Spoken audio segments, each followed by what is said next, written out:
Hello students, कैसे आप सभी लोग होप करता हूँ आप सब बढ़िया होंगे, बढ़िया रहेंगे। स्टूडेंट्स, आज हम करने वाले हैं चैप्टर 2 पॉलिनोमियल्स एनसीईआरटी बुक का और एक्सरसाइज 2.1 और उसका इंट्रोडक्शन। तो चलिए शुरू करते हैं बिना किसी देरी के। इंट्रोडक्शन में आ जाते हैं। पहले हम निकालते हैं पॉलिनोमियल्स का। पॉलिनोमियल्स क्या होते हैं मैं आपको सारा लिख के बताऊँगा, आज समझाऊँगा भी बहुत अच्छी तरीके से। तो पॉलिनोमियल्स होता है मतलब पॉलिनोमियल्स। भैया अब ये पॉली को पॉलीथिन मत ले लेना प्लीज़। पॉली का मतलब होता है मैनी और नोमियल्स का होता है टर्म्स। अब ये टर्म्स क्या होते हैं? टर्म्स होते हैं एक तरफ से वेरिएबल और नंबर का वो जोड़, 3x 2x और 4x, ये एक तरफ से हमारे टर्म्स हैं। अब हम ना पॉलिनोमियल्स को डिवाइड भी करते हैं, जैसे कि 3 उस पर।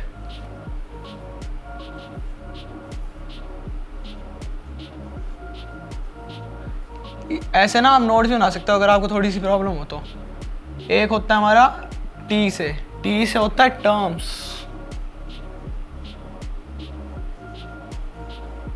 एक होता है हमारा डी से होती है डिग्री, स्क्वायर, क्यूब। और एक होता है वी से वेरिएबल्स।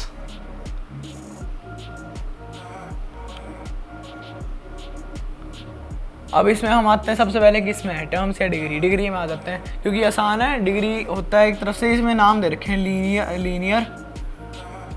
लीनियर पॉलिनोमियल, क्वाड्रेटिक भी बोल सकते हैं, क्वाड्रेटिक। और कौन सा था, एक और था लीनियर, क्वाड्रेटिक, क्यूबिक।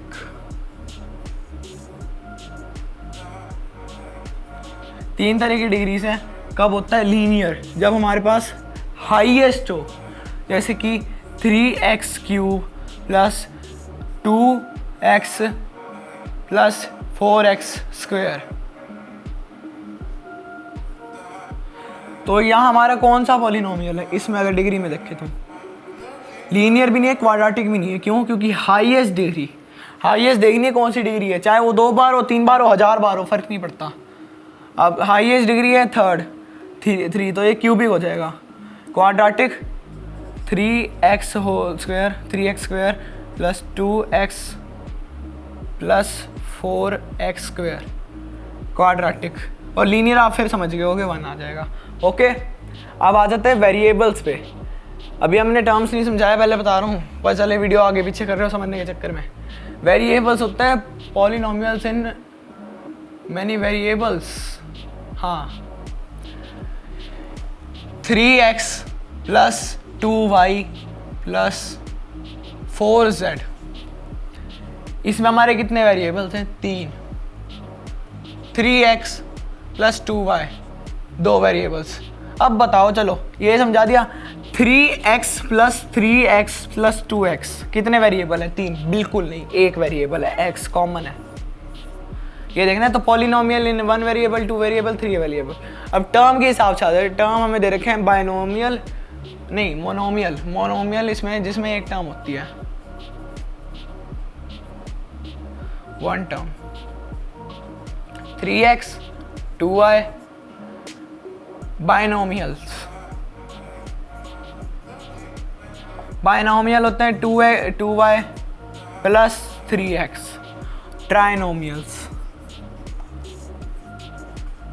ट्राइनोमियल्स होते हैं 2y plus 3x plus 4z।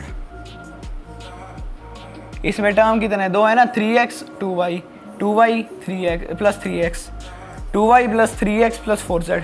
3 terms आगे जो ट्राइनोमियल्स, आगे फिर हमारा पॉलिनोमियल्स बन जाता है। हाँ, पॉलिनोमियल्स बोलते हैं आगे जाके। इतना समझ आ गया? तो अब चलते हैं कोएफिशिएंट पे बिना किसी देरी के। ये कोएफिशिएंट्स क्या होते हैं? कोएफिशिएंट्स होते हैं 3x 2y। बिल्कुल नहीं। अब हमें क्वेश्चन में पूछेंगे कि y का कोएफिशिएंट कौन है, क्या बोलोगे? 2। ओके, अब यहाँ ना आगे पॉलिनोमियल्स के टाइप भी आएंगे, दो भी आएंगे, 0 पॉलिनोमियल और कॉन्स्टेंट पॉलिनोमियल। वो इसके बाद समझाऊंगा। x का 3x, अब मान लो 3xy, तो x का अब इसमें कोएफिशिएंट कौन होगा? 3y। अब y का पूछ लेंगे तो 3x, और अगर दोनों का ही पूछ लेंगे तो 3। ओके, ये होते हैं हमारे कोएफिशिएंट्स।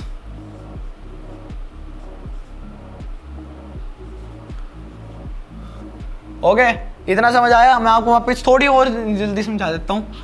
4z x और y, 4z x y। तो अब हमसे पूछ लेंगे कि z का कौन है, तो लिखना है 4xy।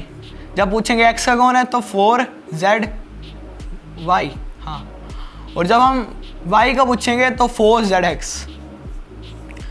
अब आपको कोएफिशिएंट्स की समझ आ गई होगी मेरे को लगता है। अगर नहीं आई होगी और कुछ डाउट है तो आप कमेंट में लिख सकते हो, कोई मना ही नहीं है। तो अब हम आ जाते हैं पॉलिनोमियल्स पे। दो तरह के जो होते हैं, जीरो पॉलिनोमियल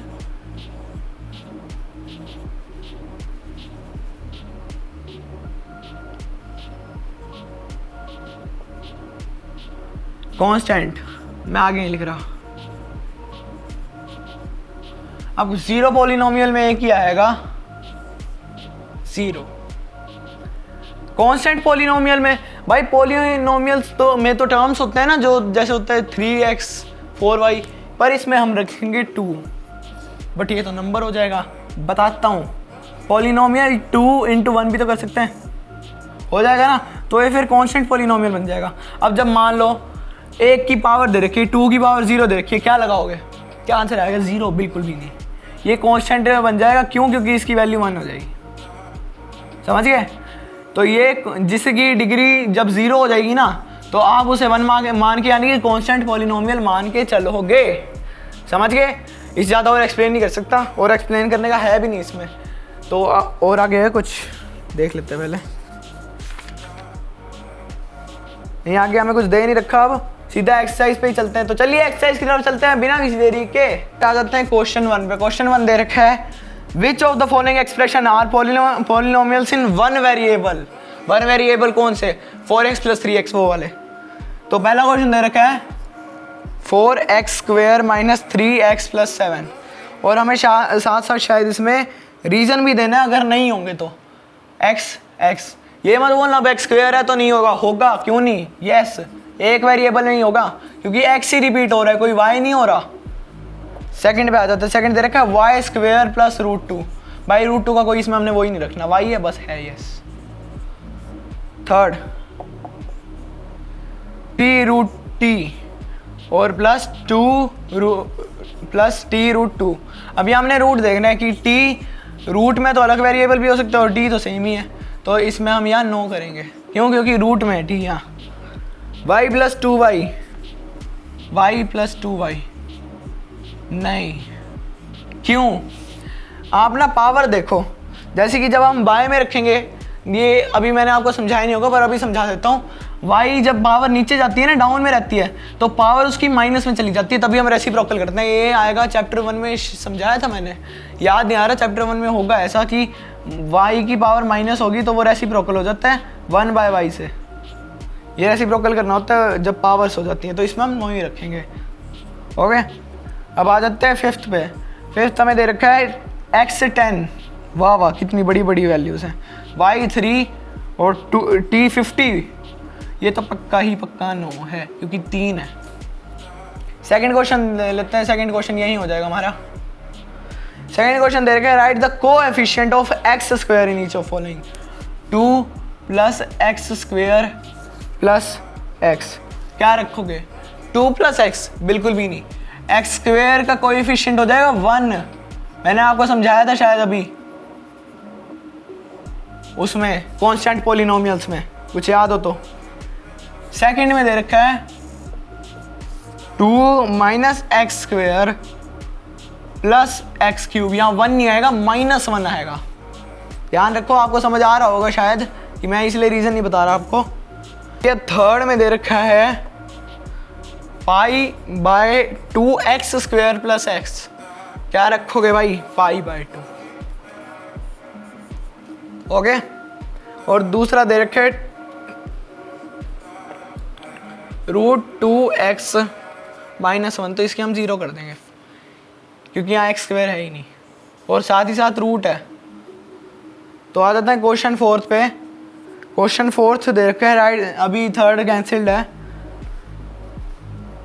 तो क्वेश्चन 4 है, write the degree of each of the following polynomials.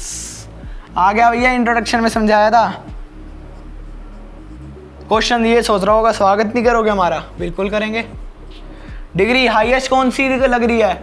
2 ना 1, बिल्कुल भी नहीं, 3। तो इसकी हाईएस्ट डिग्री 3 है। अगला दे रखा है 4 - y²। अब 4 की पावर 1 रखोगे ना, नहीं पंगे ले रहा हूँ जान के, स्क्वायर है मेरे को पता है, आपको आता है। थर्ड में दे रखा है -√7। √7 बिल्कुल भी नहीं। टी का हम क्या रखेंगे भैया? डिग्री रखनी है ना, डिग्री में इसकी -², सॉरी मजाक कर रहा हूँ, डिग्री इसकी 1 हो जाएगी। और फोर्थ में अब 3 की डिग्री क्या करें? 3 की डिग्री क्या करें? 3 की डिग्री रखेंगे हम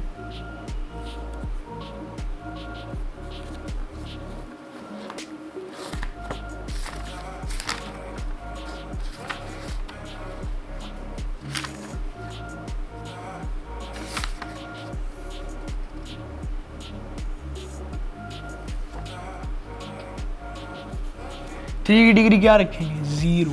क्यों? डिग्री दे ही नहीं रखी भैया।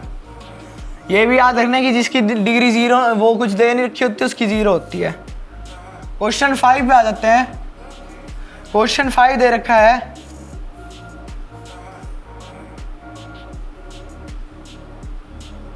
+4x² + 7x। तो भैया क्या निकल जाएगी? लीनियर क्वाड्रेटिक ऐसी निकालनी है ना। हाँ, तो क्या निकलेगी इसकी? ये कौन सा पूछ गया मैं क्वेश्चन, सॉरी गलत डाल दिया। इसका होगा x² + x। क्या होगा? क्वाड्रेटिक। ये तो आपने बाकी पढ़ ही लिए होंगे, इंट्रोडक्शन में समझा चुका हूँ। थर्ड का क्या रखेंगे? थर्ड का बोल रहा हूँ, सेकंड का। सेकंड में दे रखा है x - x³। क्या निकल जाएगा? क्यूबिक। ना आपको ना सिर्फ 2 की याद करनी है, क्वाड्रेटिक, और ज़्यादा कुछ इतने मुश्किल नहीं है।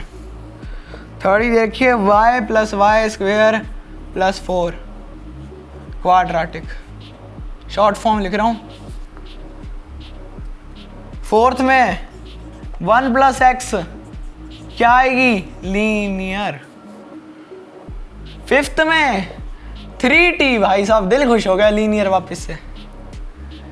सिक्स्थ में r², क्या आएगा